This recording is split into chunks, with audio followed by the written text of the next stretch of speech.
Hey guys, Blaze Trouble Free here, and I'm here with an introduction to Magic the Gathering. I'm just going to use the Magic 2014 variation of Duels with Planeswalkers as an just to help show you how the game works. Just going to use two basic decks against each other. The deck I'm using is a green deck, which is just basically based around summoning lots of big creatures and buffing them up.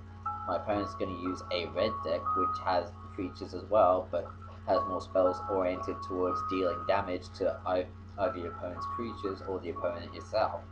So basically, just use speed and advantage just to get your opponent down and such, and also use it to control what creatures they have. So with that, let's get started. I'll be back in a second once the game's loaded up. Okay, I'm back and I've drawn my hand. Basically, both players start off the game by drawing a hand of 7 cards, but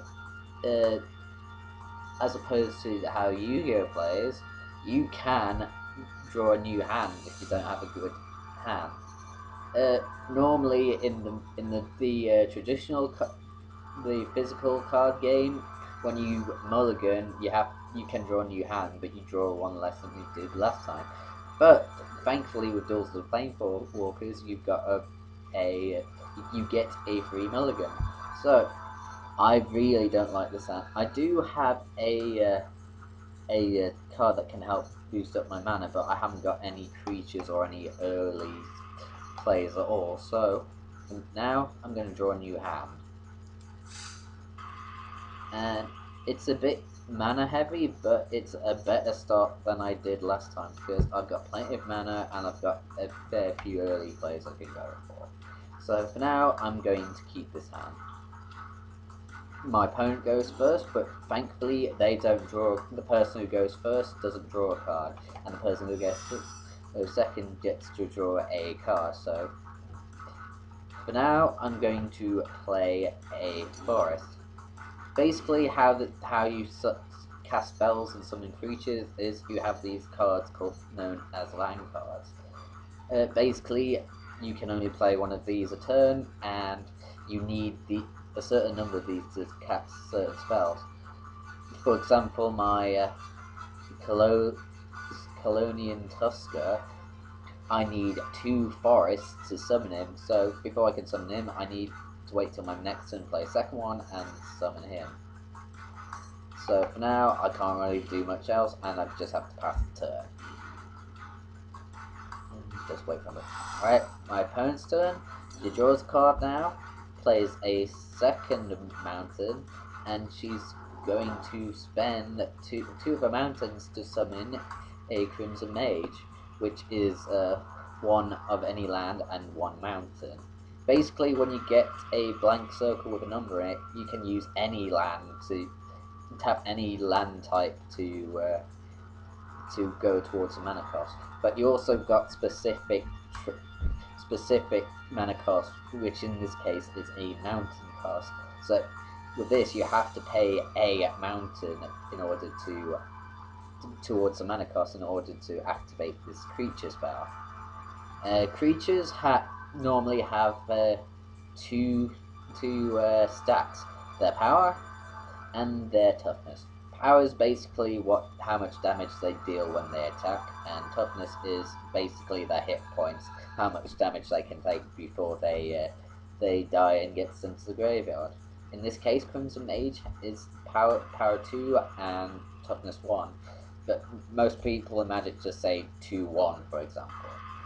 So for now, my opponent summons that successfully because I haven't got any cards to stop it with.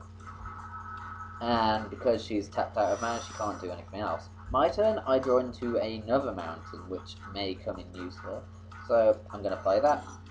I'm going to summon one of my Colonian Tuskers, because I've got the two forests I can use to summon it. And that's all I can do for now. My turn, she gets to play another mountain, and she is going to play a Chandra's Phoenix. Another creature, but it has other traits. other special traits. In this case, flying and haste. A creature with flying basically can't be blocked by a creature who doesn't have flying in any normal case.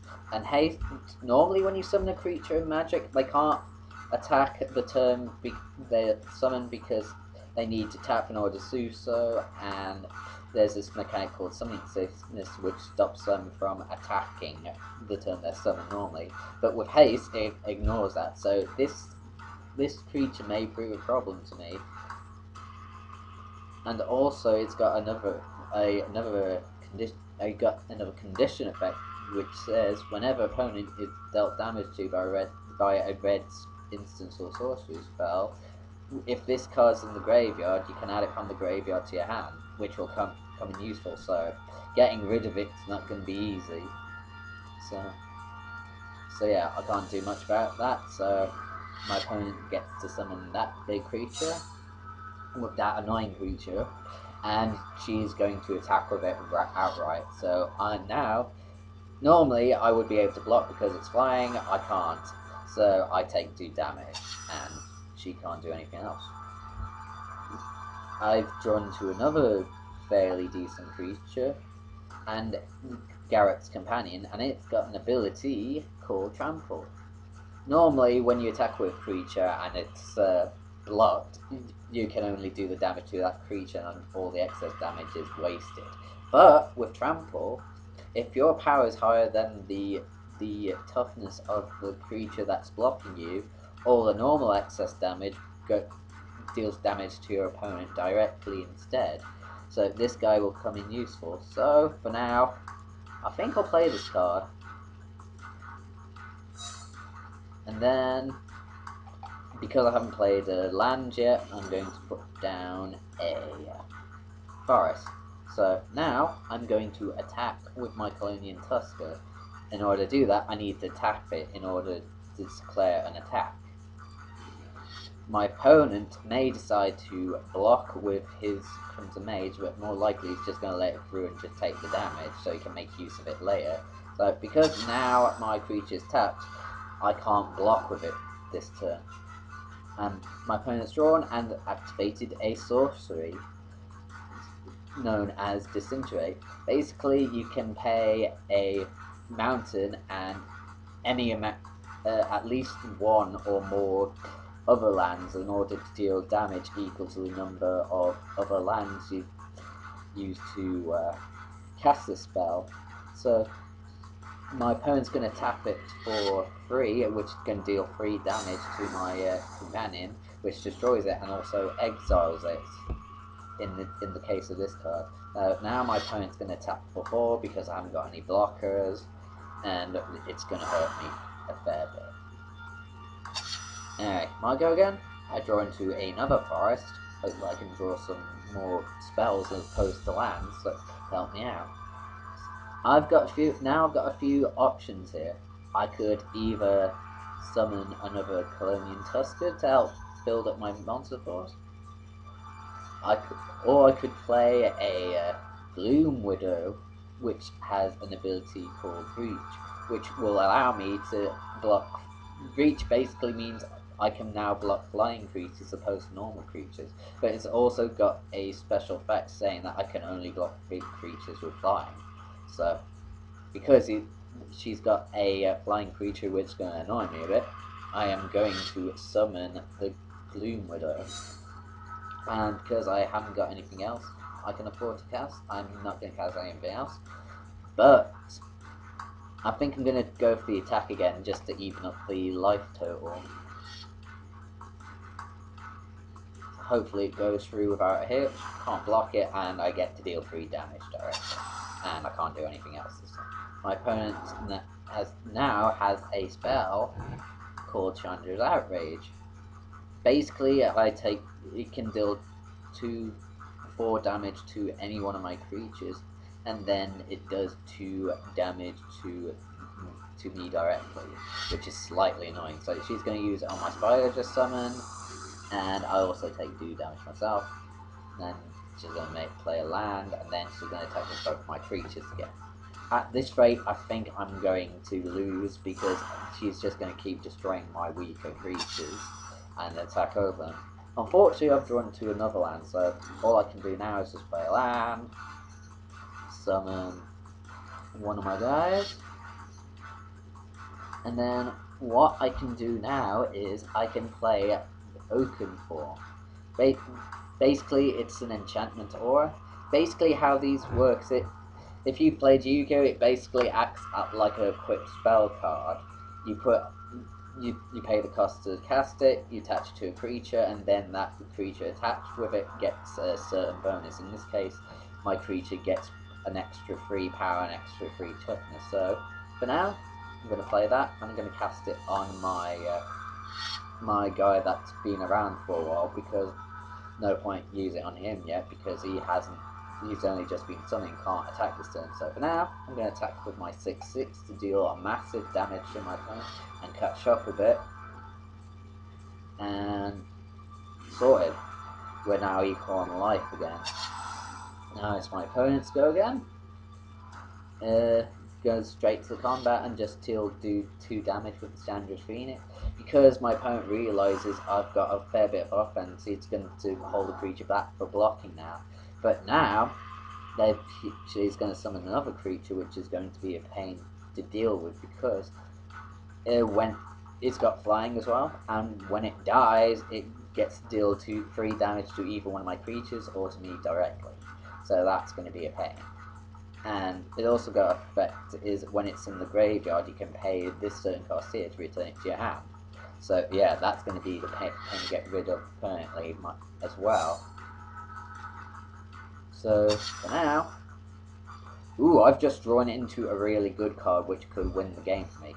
So first off, I'm going to play a forest, and I'm going to cast this spell called Overrun. Basically, it gives all my creatures on my side of the field a +3 power and toughness, and the trample ability, which I mentioned earlier. This is like a really good late game card for me, so what I'm going to do now is cast that. All my creatures get a lot tougher, and this should win me the game, hopefully, because I've got a total of 15 damage on the board, and he can only really stop 4 of that damage at most. So I'm going to attack that, and my opponent's going to use 2 to spot mine, but because of the trample effect, that damage goes over, and I do enough damage to win me the game. Hopefully, and because of the Planeswalker edition, because I won a duel, I've unlocked a card for my deck, which is an artifact. Basically, artifacts work similar to enchantments. They're basically permanents which stay on the field after you cast them, and when a certain condition is met, or a mana cost is paid, you can use the effect that's on that card. Basically, with this one, every time I play a green spell or you summon a forest to the field, I get to gain 1 life, which can come in useful. But anyway, I think that's all that really matters for now. If you're interested in playing Magic the Gathering, I'd suggest you get to Magic the Gathering Duels of the Planeswalker on... There's several different versions of it. 2014 is the latest version of it. Probably not the best version, but it's the latest version, and the rules are fairly up to date and such. You can get this on either PC or on Xbox 360 or PS3, and that's about it. So hopefully you guys enjoyed this video. Leave a like, comment, and subscribe, and hopefully I'll be back with some more Magic content. So till then, laters.